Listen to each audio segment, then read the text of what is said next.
So Linggo ng Wika just started, and I want the first post in this page to be something related to the Philippines. And what more to do it than making a short review about a short story made by a Filipino writer. So in light of this, I chose one of Nick Joaquin's works to be the subject for this video.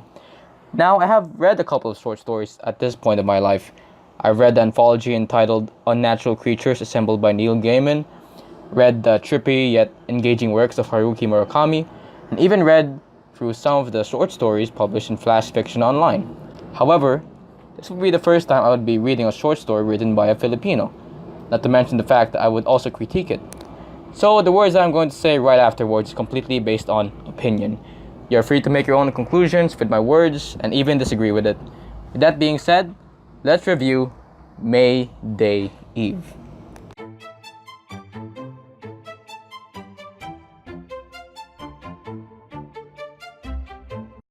Now, I used to have a blog dedicated to reviewing pieces of literature, and I usually give a brief summary of it, then judge it based on its portrayal of characters, plot, theme, and narrative.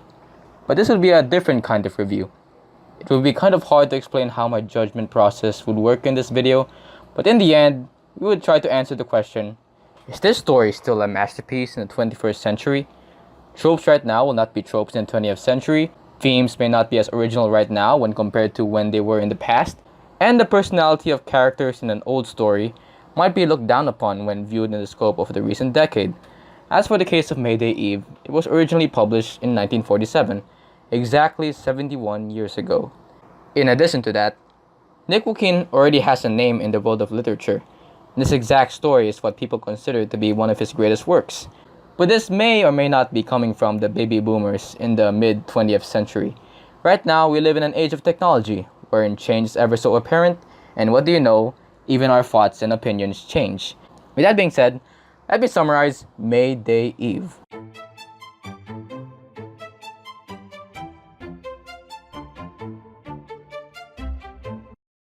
Our story is set in May 1st, 1847, exactly 12 midnight. This was also the time when a ball ended in a house, commemorating the men that returned from Europe. Once everyone left, the girls of this house rushed to their bedrooms upstairs, talking and giggling about what every girl wants to talk about.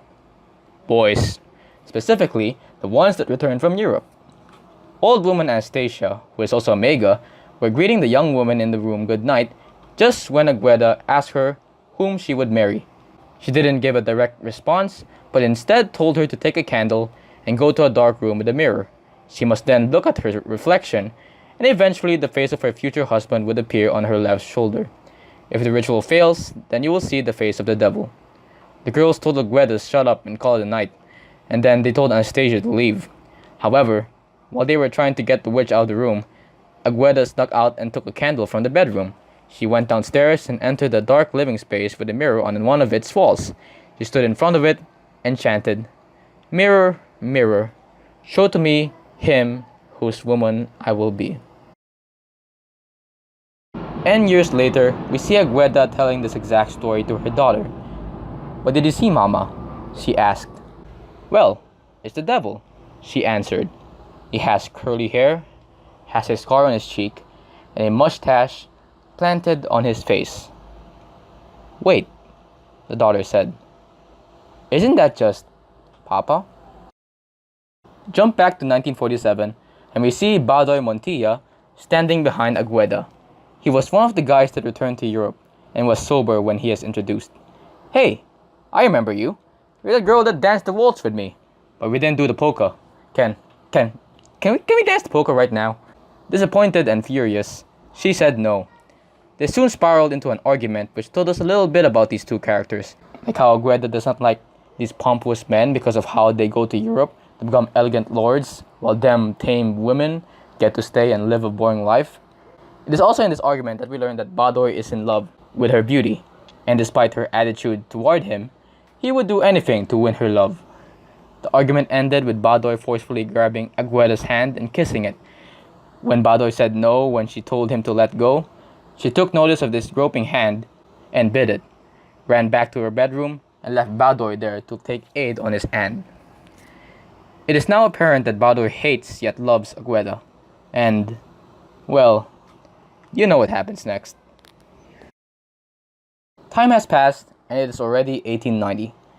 Badoy has soon become 60 years old, and right after he returned home, he saw his grandson staring at the mirror. "What are you doing, sonny?" said Badoy. "Doing this ritual that the boys at school told me about. If done correctly, I would see the face of my future wife." This led to Badoy telling him of a time when he experienced somewhat of the same thing, but instead of seeing his future wife, he saw a witch that broke his heart and drank his blood. That kind of reminds me of the story that Mama told me about when Grandma told her of how she saw the devil herself. From there, Badoy suddenly realized Agueda has been dead for a time. The story ends with him sobbing, looking through the view of the window.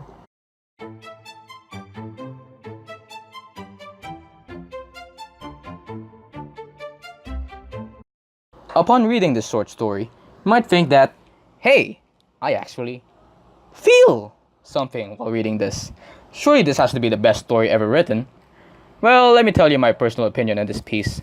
In my point of view, Mayday Eve has got to be the worst story that I've ever read.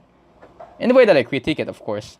I personally think that even new writers in the industry can do better than what Joaquin did in this story. But before I talk about the cons, let me talk about its pros. I have this certain belief that not everything in a good story is great, and not everything in a bad story is despicable. We are not perfect, but we are also not perfectly wrong. And as for pros, it has got to be its horror elements. It took a while for the story to gain my attention, but when they introduced the whole ritual thing going on, I felt like this was going to be a good story. If you don't know, I'm a big fan of horror, so when they said devil, I was like, ooh, hell yeah. We also have this clever use of metaphors and similes. When it finally revealed the real witch and devil of the scenario is just Agueda and Badoy, I thought that the story was being clever with its narration, and the small parts wherein they describe Agueda as a ghost or a mask in that dark room really adds to the atmosphere in the story. Unfortunately, this is where my praises stop. Mayday Eve has more distinguishable cons than any other story that I've reviewed in the past. What are these negative remarks, you may ask? Well, firstly, it is the characters. I personally think that characters are the first and foremost thing that you should consider when writing a story, and Mayday Eve just has these conventional character tropes that just makes me cringe.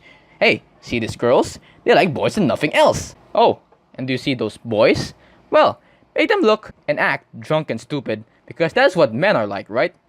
I'm not asking for a full character overview, since this is just a short story. But if we can just hint that they have a little more personality in the back of their minds, that would be great. The worst character out of all of them has got to be Anastasia. She felt to me like the force to drive the characters into conflict than an actual human being with complex characteristics. How do I know this? Well, the reason as to why she's in the house is not clearly mentioned. Is she a maid, a distant relative, or just a total stranger that somewhat walked in on them? Just give me more details, story. I also do not like the love theme behind the story. I think that when you compare it to the number of songs, movies, and TV shows that explores the same thing, you kind of get to the habit of avoiding anything that involves that aspect of life. So while reading through it, I was just rolling my eyes and thinking of better themes that could have been used alongside the ritual part of the story. Now, my criticism so far is within the lens of a millennial who reads 21st century literature, meaning that the story's attributes might be bad right now, but before, it would be a normal thing to see. However, this next one is bad, whether or not I use my future goggles on it. What is it, you may ask? Well, let me answer that with another question. Why did Agueda want to know her future husband? And no, I don't want an answer like, she's a girl, or similar answers like that. In the context of the story, why does she want to know her future husband? In the first paragraph, we see the girls talking about love because they were infatuated by the boys who were leaving the party outside their window. It's also specifically said that these men returned from Europe. This led me to believe, hey, Agueda wants to know her future husband because she wants to marry one of them. But then fast forward to the later part of the story and we see Agueda tell Badoy that she does not like them. So, what? Story, make up your mind.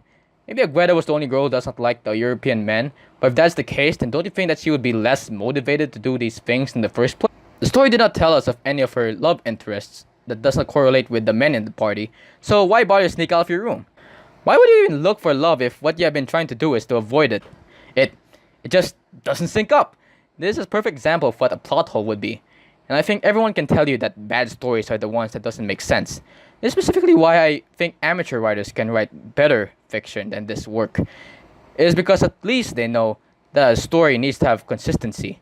And for this story, it clearly has not.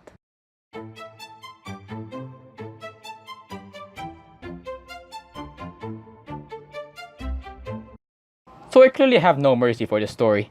In comparison to 21st century literature, it fails to do some obvious tasks in its characters and plot. I still see this as great in the 1940s. You could also say that the horror was something that I completely admire about this short story. But really though, that plot hole brings the word disappointment to a whole new level. Overall, I'm going to give this story a 4 out of 8. Of course, that's just my opinion. I'm going to leave a link to the story over here so that you can give your own opinion as well. Don't be afraid to share your thoughts down below, and I will see you next time. Level 1. Rhythm. Level 1. Rhythm.